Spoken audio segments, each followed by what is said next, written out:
पंजाब में नवजोत सिद्धू के स्ट्रैटेजिक सलाहकार और पूर्व डीजीपी मोहम्मद मुस्तफा ने आम आदमी पार्टी को दी खुली धमकी।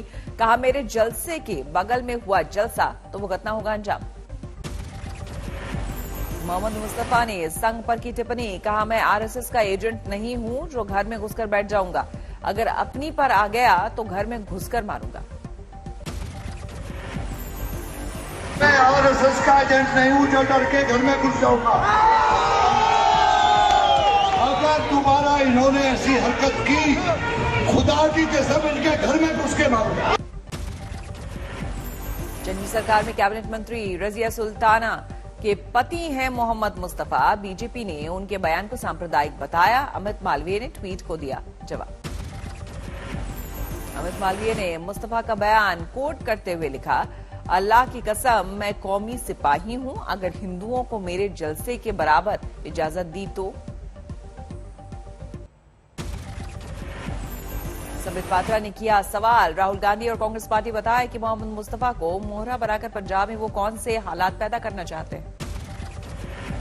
संबित पात्रा ने कहा, क्या पंजाब को कश्मीर बनाना चाहती है कांग्रेस।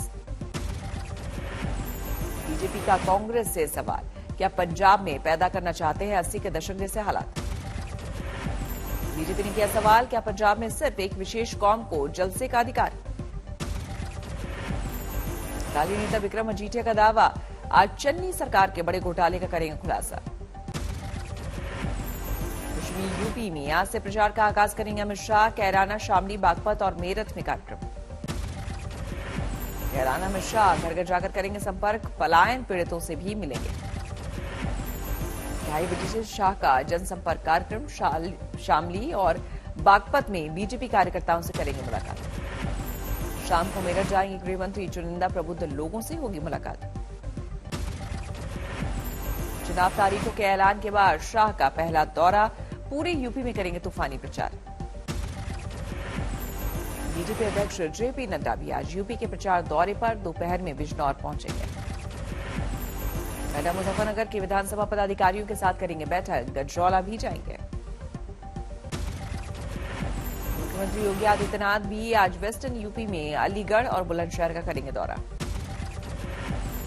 अखिलेश यादव भी मीडिया से होंगे रूबरू। पार्टी के आगे की रणनीति का करेंगे खुलासा। सीएम योगी ने आज लखनऊ में 403 प्रचार वाहनों को दिखाई हरी झंडी। हाईटेक सुविधाओं से लैस रथों को किया रवाना। यूपी में चुनावी रैलियां, जुलूस और रोड शो पर पाबंदियों पर आज फिर हो रहा विचार। चुनाव आयोग की बैठक जारी। कोरोना के हालात की समीक्षा करेगा चुनाव आयोग। रियायत की उम्मीद कम। 2 बार विचार करके पाबंदियां लगा चुका है चुनाव आयोग। अब तक नहीं मिली कोई छूट। सिर्फ डिजिटल प्रचार और छोटी सभा की इजाजत। ये मोदी ने देश के कई जिलों के जिलाधिकारियों से किया वर्चुअल संवाद। विकास कार्यों पर की चर्चा। बीजेपी ने पंजाब बीजेपी अध्यक्ष अश्विनी शर्मा को पठानकोट से दिया टिकट। प्रचार से पहले हिलटॉप मंदिर में पूजन अर्चन के लिए पहुंचे अश्विनी। कई दिनों के तूफानी मंथन के बाद बीजेपी ने यूपी के लिए जारी की तीसरी लिस्ट। 85 उम्मीदवारों के नाम का ऐलान। बीजेपी की तीसरी लिस्ट में 15 महिलाओं को मिला टिकट। रायबरेली से लड़ेंगी कांग्रेस की विधायक रही अदिति सिंह। 9 से बीजेपी ने आईपीएस अधिकारी रहे असीम अरुण को थमाया टिकट। हरदोई से नितिन अग्रवाल लड़ेंगे चुनाव। यूपी के दौरे पर है बीजेपी के अध्यक्ष जेपी नड्डा। आगरा में पार्टी कार्यकर्ताओं को दिया जीत का मंत्र। यूपी चुनाव के लिए बीजेपी ने जारी किया नया कैंपेन सॉन्ग। यूपी फिर मांगे भाजपा सरकार नाम के गीत में दिखी योगी सरकार की उपलब्धियां।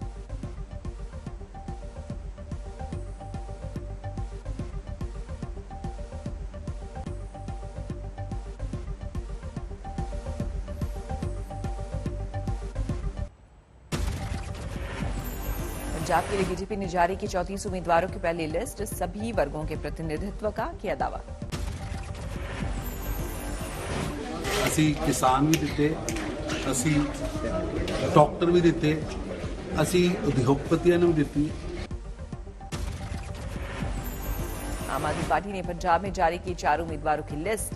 पार्टी की ओर से सभी 170 प्रत्याशियों की सूची आउट। आम आदमी पार्टी ने चन्नी और सिद्धू पर कसा तंज। पंजाबी गीत तुनक तुनक तुन पर बना मीम सोशल मीडिया पर वायरल। पंजाब में अकाली दल ने फिर किया जीत का दावा। मुक्तसर में सुखबीर सिंह बादल ने आम आदमी पार्टी और कांग्रेस पर साधा निशाना। बीजेपी के साथ नहीं बनी मनोहर पर्रिकर के बेटे की बात। उत्पल पर्रिकर ने पणजी से निर्दलीय चुनाव लड़ने का किया ऐलान।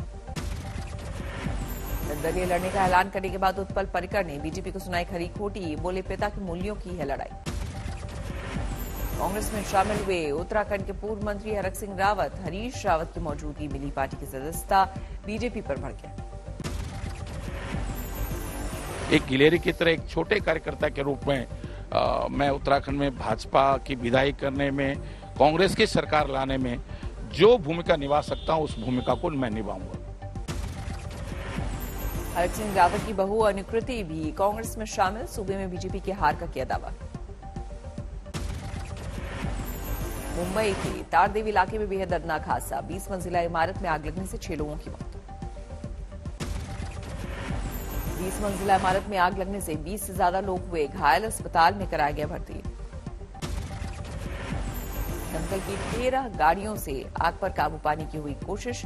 रेस्क्यू के दौरान कुछ लोगों को बेहोशी की हालत में बाहर निकाला गया। इमारत की 18वीं और 19वीं मंजिल पर लगी आग। धुएं के गुबार से पटी पूरी बिल्डिंग। 20 मंजिला इमारत की खिड़कियों से निकलती दिखी आग की लपटें। देश में तीसरी लहर का कहर जारी। पिछले 24 घंटे में सामने आए 3,37,000 से ज्यादा केस। देश में पिछले 24 घंटे में कोरोना से 488 लोगों की मौत। महाराष्ट्र में पिछले 24 घंटे में बढ़े 48,000 से ज्यादा कोरोना केस। कर्नाटक में भी कोरोना की तीसरी लहर का कहर जारी। 24 घंटे में 48,000 से ज्यादा नए केस सामने आए। केरल में 40,000 से ज्यादा और तमिलनाडु में 29,000 से ज्यादा नए कोरोना केस।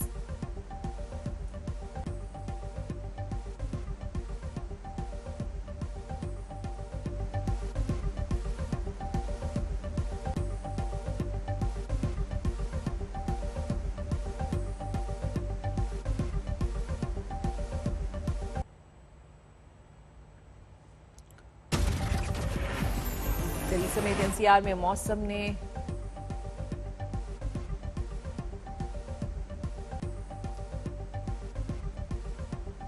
बीती रात हुई झमाझम बारिश।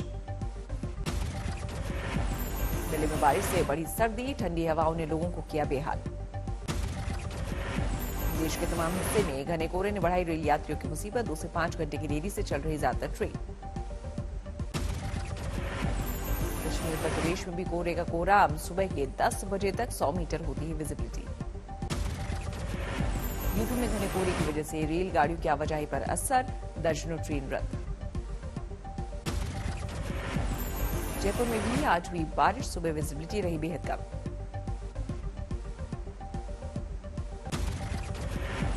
बाराबंकी में सर्दी और घने कोहरे का सितम। लोगों की बड़ी मुश्किल। कानपुर में बस और ट्रक की टक्कर हादसे में कई महिलाएं सभी 17 लोग घायल। कुछ की हालत गंभीर। एमपी छात्र संघ अध्यक्ष और अलीगढ़ विधानसभा से कांग्रेस उम्मीदवार सलमान इम्तियाज को निचली अदालत ने 6 महीने के लिए किया जिला बदर। पुलिस ने घर पर चिपकाया नोटिस। कांग्रेस उम्मीदवार सलमान को जिला बदर के फरमान के खिलाफ ऊपरी अदालत में याचिका देने की बात कही।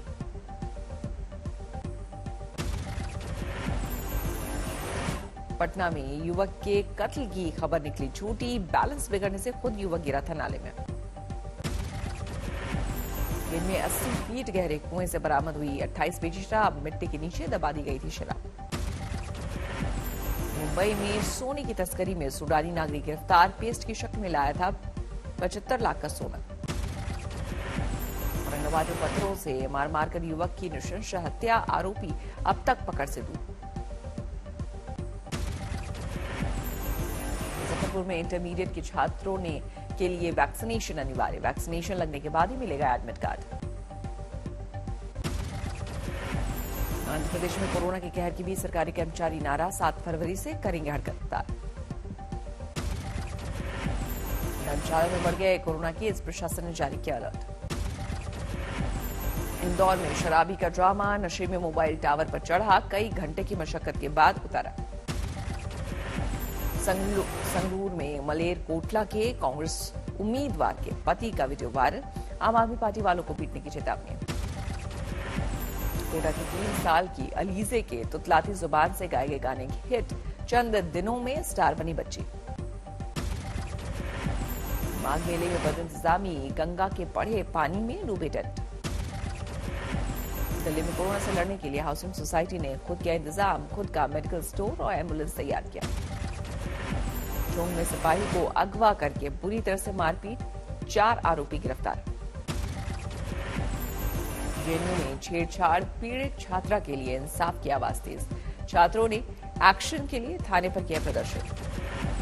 राजस्थान में रीट परीक्षा में धांधली के खिलाफ शौर्य पदक विजेता का अनशन, पुलिस ने हालात बिगड़ने पर अस्पताल में कराया भर्ती। आगरमालवा में स्कूल में टंकी गिरी, एक बच्चे की मौत, 3 घायल।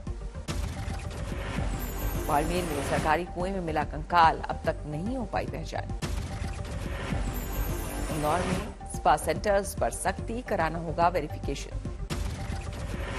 काठमांडू में पत्नी के सामने प्रेमी ने की थी पति की हत्या, कत्ल के 6 दिन बाद पत्नी ने कबूल किया गुनाह। हनुमानगढ़ में एटीएम की सेवा देने वाली कंपनी के इंजीनियर ने ही की थी 4 लाख की लूट, पुलिस ने किया गिरफ्तार।